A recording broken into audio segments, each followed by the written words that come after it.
بسم الله الرحمن الرحيم اعوذ باللہ السمیع العلیم من الشیطان الرجیم بسم اللہ الرحمن الرحیم ربنا لا تزغ قلوبنا بعد اذ هدیتنا وهب لنا من لدنک رحمة انک انت الوہاب۔ عزیز طلباء، السلام علیکم ورحمۃ اللہ وبرکاتہ۔ امید ہے آپ سب خیریت سے ہوں گے۔ شرح المدوم کتاب حج درس نمبر 432 میں حرم کے چھوٹے درخت کاٹنے کا کفارہ بیان ہوگا۔ محرمات احرام کے کفارے ذکر ہو رہے ہیں اور حرم کے چھوٹے درخت کاٹنے کا کفارہ بیان ہوگا۔ مذکورہ صورت میں بکری کی قربانی کا وجوب آتا ہے، اسی طرح خوشبودار تیل لگانے اور داڑھ اکھاڑنے کا کفارہ بھی بیان ہوگا۔ متعلقہ مسائل اور فروعات ذکر ہوں گے، روایات اور احادیث کا تذکرہ ہوگا اور عبارت کی تشریح اور تطبیق بھی پیش کی جائے گی۔ فرماتے ہیں اگر کوئی شخص حرم کے چھوٹے درخت کو جڑ سے اکھاڑ دے تو اس کا کفارہ ایک بکری ہے، مگر 4 چیزیں کہ جو محرمات احرام میں استثناء کی گئی ہیں، جیسے کہ کنویں سے پانی نکالنے کے لیے جو بڑی چرخے کی لکڑی ہوتی ہے اور اس طرح کی چیزیں، تو وہ پھر کفارہ واجب نہیں ہوتا اور گناہ بھی نہیں ہوتا ان کے لیے اگر درخت کو کاٹا جائے۔ اور اگر بڑے درخت کو کاٹیں تو اس کے لیے ایک گائے کا کفارہ ہوتا ہے، جس کو بعد میں بیان کریں گے شہید اول۔ اور اس میں فرق نہیں ہے کہ وہ شخص احرام کی حالت میں ہو یا احرام کی حالت میں نہ ہو، حرم کے درخت کو کاٹنا ویسے ہی حرام ہے۔ حرم کا درخت ہونے کی وجہ سے اس کو کاٹنا حرام ہے، نہ فقط احرام کی وجہ سے۔ باقی جو محرمات ہیں وہ احرام کے ساتھ خاص ہوتے ہیں، لیکن یہ ایسا حرام ہے کہ وہ حرم کے وجہ سے وہ حرام ہے۔ تو عبارت کو دیکھتے ہیں، فرمایا او قلع شجرۃ من الحرم صغیرۃ غیر مستثنیہ، یا حرم کے ایک چھوٹے درخت کو کاٹے تو اس بنیاد پر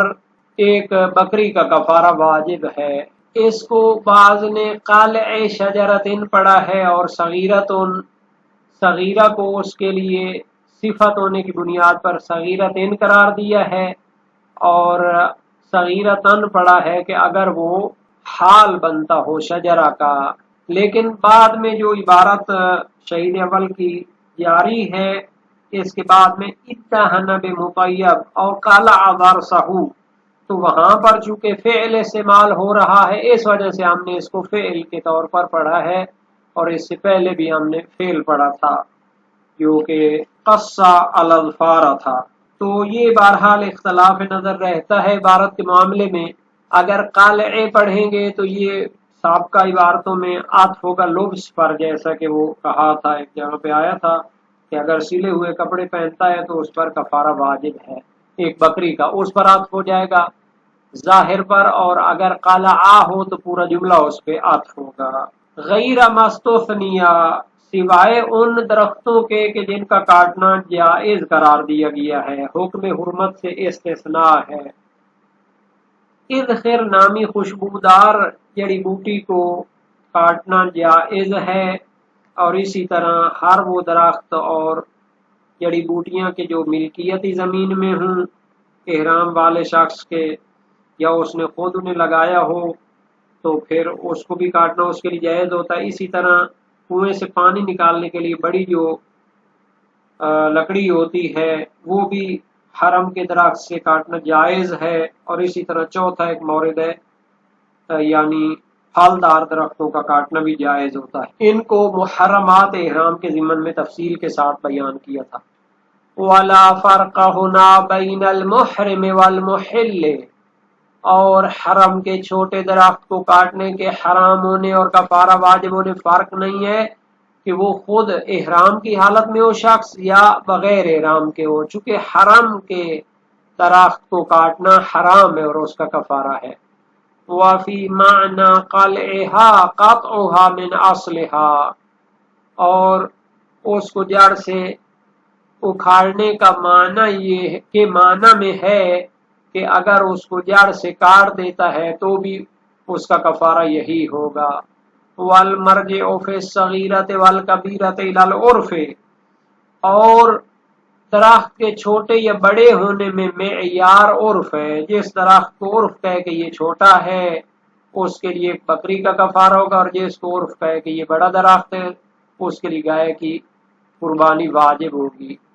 والحکم بوجوب شیء للشجرۃ مطلقا هو المشہور ومستندہ روایت مرسلہ. شہید ثانی اس عبارت میں اشکال کرنا چاہتے ہیں کہ جو درخت کو کاٹنے کے لیے کفارے کو واجب قرار دیا جاتا ہے، چاہے وہ بڑا ہو یا چاہے چھوٹا درخت ہو،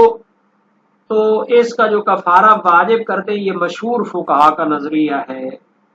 اور جس دلیل سے اس کو ثابت کرتے ہیں وہ ایک مرسلہ روایت ہے جس کی سند میں بعض راویوں کا نام ذکر نہیں ہے.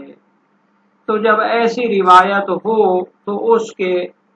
حجیت اور معتبر ہونے میں اشکال ہوتا ہے، تو اس لحاظ سے اس سے مشہور نظریہ ثابت نہیں ہوگا. شہید ثانی نے فرمایا والحکم بوجوب شیء للشجرہ، یعنی درخت کاٹنے کے لیے کچھ مقدار کو واجب قرار دینے کا حکم هو المشہور، یہ مشہور ہے، مطلقاً چاہے چھوٹا درخت کاٹیں یا بڑا درخت کاٹیں. چھوٹے درخت کے لیے بکری واجب کرتے ہیں مشہور فقہا، اور بڑے درخت کے لیے گائے کی قربانی واجب کرتے ہیں. وَمُسْتَنَدُهُ روایت مرسلہ، اور اس کی جو دلیل ہے وہ ایک مرسل روایت ہے، یعنی اس کی سند کے بعد راوی حذف ہیں، ان کا نام ذکر نہیں ہے، تو معلوم نہیں ہوتا کہ یہ سچے تھے یا کیسے تھے. ثانیاً اس روایت کے ماتن میں بھی صرف بڑے درخت کا حکم ہے، چھوٹے درخت کا کفارہ ذکری نہیں ہے. موسیٰ بن القاسم قال روا اصحابنا عن احدهم علیہ السلام انه قال اذا كان في دار الرجل شجرة من شجر الحرم لم ينزع فإن اراد نزعها وكفر بذبح بقرة يتصدق بلحمها على المساکین. موسیٰ بن قاسم نے بیان کیا کہ ہمارے اصحاب نے امام باقر و امام صادق علیہ السلام نے سے ایک سے روایت کی، جب کسی شخص کے گھر میں حرم کا کوئی درخت ہو تو اس کو نہ کاٹے، اگر اس کو اکھاڑنا چاہے تو اکھاڑ سکتا ہے، لیکن پھر ایک گائے کی قربانی واجب ہوگی اور وہ مساکین کو کھلائے گا، صدقہ کرے گا، خود نہیں کھائے گا. اول تو یہ روایت مرسلہ اور غیر معتبر ہے، مشہور کے قول کو ثابت بھی نہیں کرتی. کیوں؟ چونکہ اس میں فقط بڑے درخت کا کفارہ ذکر ہے، ایک گائے. چھوٹے درخت کا کفارہ جو کہ بکری ہوتی وہ اس میں بیان ہی نہیں ہوا، جیسا کہ شہید ثانی نے مسالک الافہام فی شرح شرع الاسلام میں اس کی تحقیق پیش کی ہے. اور مرسلہ روایات کے بارے میں کافی زیادہ نظریات پائے جاتے ہیں،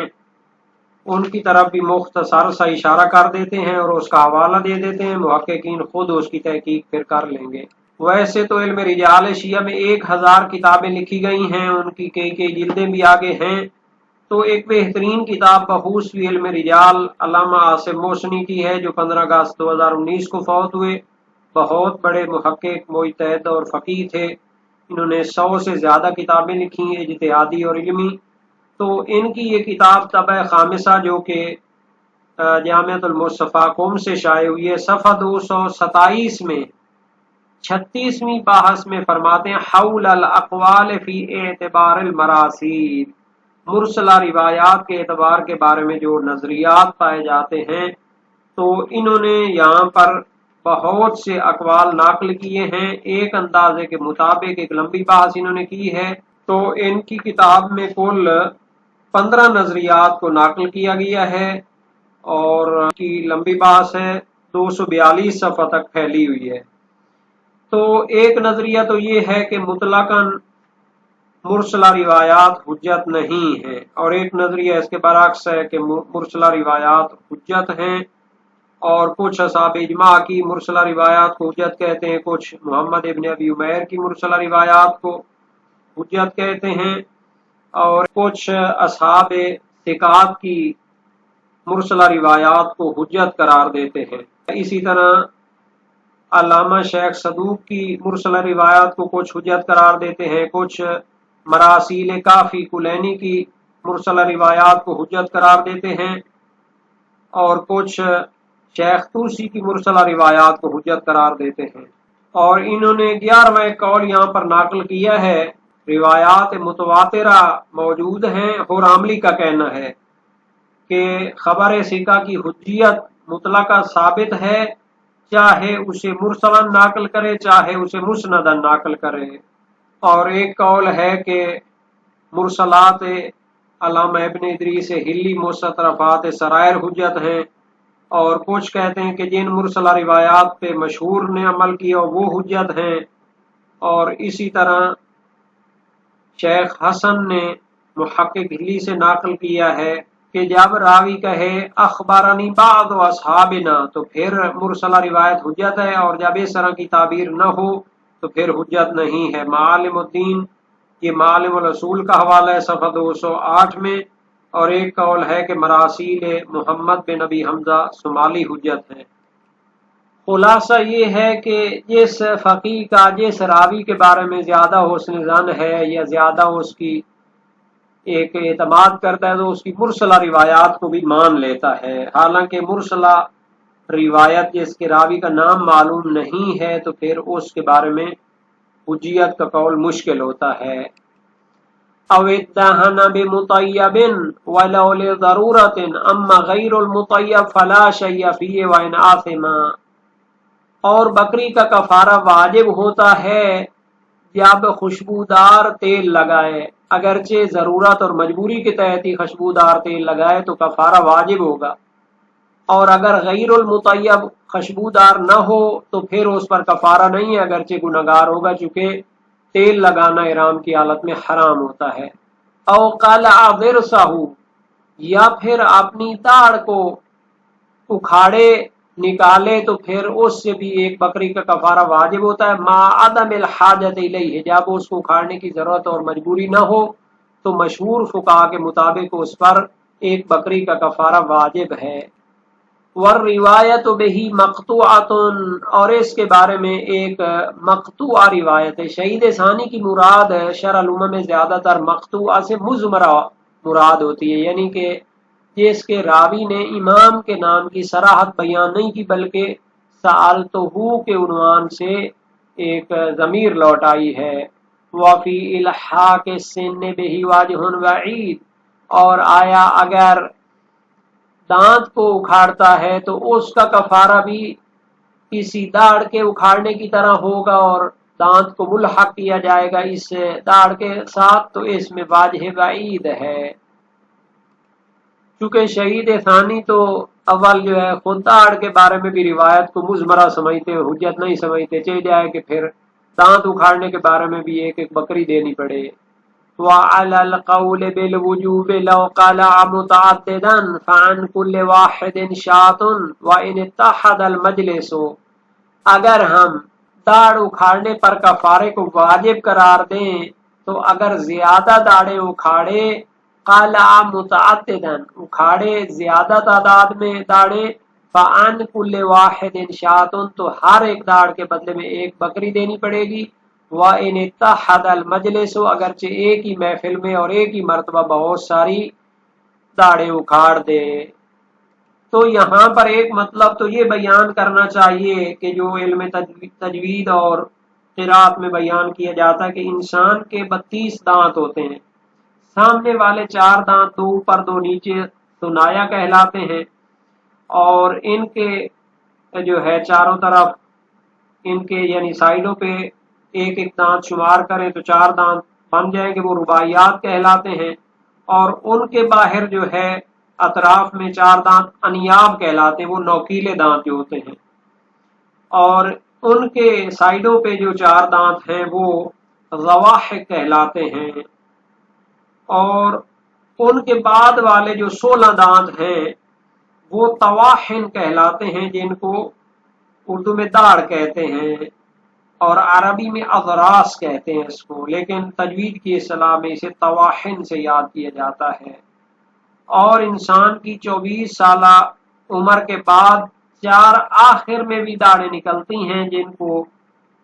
نواجز کہتے ہیں۔ تجوید کی اصطلاح میں، اور عقل کی داڑھ اسے کہا جاتا ہے عرف کی نگاہ میں۔ تو مصنف کی مراد اضراس داڑھ سے وہی طواحن ہیں، اور شہید ثانی نے جو فرمایا الحاق سن بہی، یعنی دانت اس داڑھ کے ساتھ ملحق ہیں تو اس میں واجب بعید ہے، تو ان کی مراد وہی دانت ہیں جو طواحن سے پہلے پہلے ہوتے ہیں۔ اب جو یہ نظریہ بیان کیا گیا ہے کہ چھوٹا درخت حرم کا کاٹے تو اس پر ایک بکری کا کفارہ واجب ہوتا ہے، مشہور فقہا کا یہی نظریہ ہے۔ موسیٰ بن قاسم کی روایت ہے، روا اصحابنا عن احدہم انہ قال اذا كان في دار الرجل شجرة من شجر الحرم لم تنزع فاذا اراد نزعها كفر بذبح بقرة يتصدق بلحمها على المساكين۔ تو یہ راوی کا نام موسیٰ بن قاسم ہے، موسیٰ بن قسم نہیں ہے جیسا کہ بعض شارحین نے لکھا ہے۔ بعض اصحاب نے امام باقر و امام صادق علیہ السلام میں سے ایک سے روایت کی، جب کسی کے گھر میں حرم کا درخت ہو تو اس کو نہ کاٹے نہ اکھاڑے، اگر اس کو اکھاڑنا چاہے تو ایک گائے کا کفارہ دے اور اس کا گوشت مساکین پر صدقہ کرے۔ وسائل شیعہ باب 18 ابواب بقیت کفارات احرام حدیث سیرون۔ تو اس سے مراد بڑا درخت اکھاڑنے کو لیا جاتا ہے، چونکہ ابن عباس نے غیر شیعہ سنتوں میں جو روایت آئی ہے نبی اکرم سے فی الدوحۃ بقرہ و فی الجزلۃ شاۃ، جواہر الکلام جلد 20 صفحہ 426 میں ہے۔ تو چھوٹا درخت جو ہوتا ہے اس کے لیے شاۃ یعنی بکری قرار دی گئی، اور دوحہ جو بڑا درخت ہوتا ہے اس کے لیے گائے۔ پہلی روایت سے ظاہر ہے کہ اکھاڑنے میں کفارہ ہے، اگرچہ کہ حرم کا درخت اکھاڑے خود بندہ احرام میں نہ ہو۔ تو اس کی تفصیل بیان ہو گئی کہ یہ روایت مرسل ہے، اس کے بعد راوی نہیں ہے، تو اس کے بارے میں 15 قول ہیں۔ مرسلہ کی حجیت کے بارے میں بہتر قول یہی ہے کہ مرسل روایت حجت نہیں ہے جب تک اس کے راوی کا نام پتہ نہ چل جائے اور اس کی وثاقت اور صداقت کا علم نہ ہو جائے۔ اور جہاں تک خوشبودار تیل لگانے کے کفارے کا تعلق ہے تو وہ بکری ہے، صحیح معاویہ بن عمار کے تحت فی محرم کانت بہ قرحا فداواها بدہن بنفسج قال ان کان فعلوا بجہالہ فعلیہ طعام مسکین وان کان بعمد فعلیہ دم شاۃ یحرقہ۔ اگر ایک احرام والے شخص کو کوئی زخم ہے اور وہ بنفشہ کے تیل سے اس کا علاج کرتا ہے، فرمایا اگر جہالت کی وجہ سے ایسا کرے تو مسکین کو کھانا کھلائے، اگر جان بوجھ کر ایسا کرے تو ایک بکری کی قربانی کرے۔ وسائل شیعہ باب 4 ابواب بقیت کفارات احرام حدیث پنجم ہے۔ تو یہ روایت مزمرہ ہے چونکہ امام کا نام اس میں بھی ذکر نہیں ہے، تو اس کا جواب یہ ہے کہ مزمر روایت اس حد تک مشکل نہیں ہوتی، چونکہ جلیل القادر سکہ راوی جب اس طرح روایت کرتا ہے تو اس کو حجت مانا گیا ہے۔ تو محقق ہلی نے شرائع الاسلام میں اس حکم میں جو تردد کیا ہے تو اس روایت کے مزمر ہونے کی وجہ سے ہی کیا ہوگا، تو اتنی زیادہ اس کی وجہ ویسے نہیں بنتی تھی۔ اور اگر خوشبودار تیل نہ ہو تو پھر اس کا کفارہ نہیں ہوتا، جیسا کہ شیخ مفید نے، سلار دہلوی نے، ابن ابی عقیل عمانی نے اور ابو صلاح حلبی نے فرمایا ہے۔ اصل برا سے استفادہ کرتے ہیں اور وہ اطلاق روایات کے ذریعے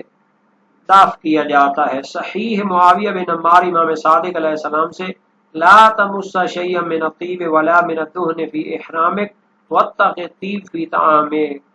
یعنی کہ احرام کی حالت میں نہ خوشبو کے قریب جاؤ نہ ہی تیل کے قریب جاؤ، اور اپنے کھانے میں بھی خوشبو سے بچو۔ وسائل شیعہ باب 18 ابواب طروق احرام حدیث پنجم۔ صحیح حلبی امام صادق علیہ السلام سے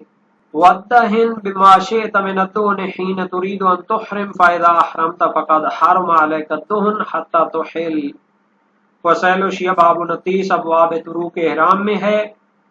کہ جب احرام باندھنا چاہتے ہو تو اس سے پہلے تو جو تیل لگانا لگا لو، لیکن جب احرام باندھ لو تو پھر تیل حرام ہو جائے گا حتیٰ کہ احرام کھول دو۔ ہاں اس کے استعمال سے کفارہ واجب نہیں ہوگا، اگرچہ گناہگار ہوگا، جیسا کہ ابن ادریس ہلی نے اور علامہ ہلی نے منتہی المطلب میں تصریح کی ہے،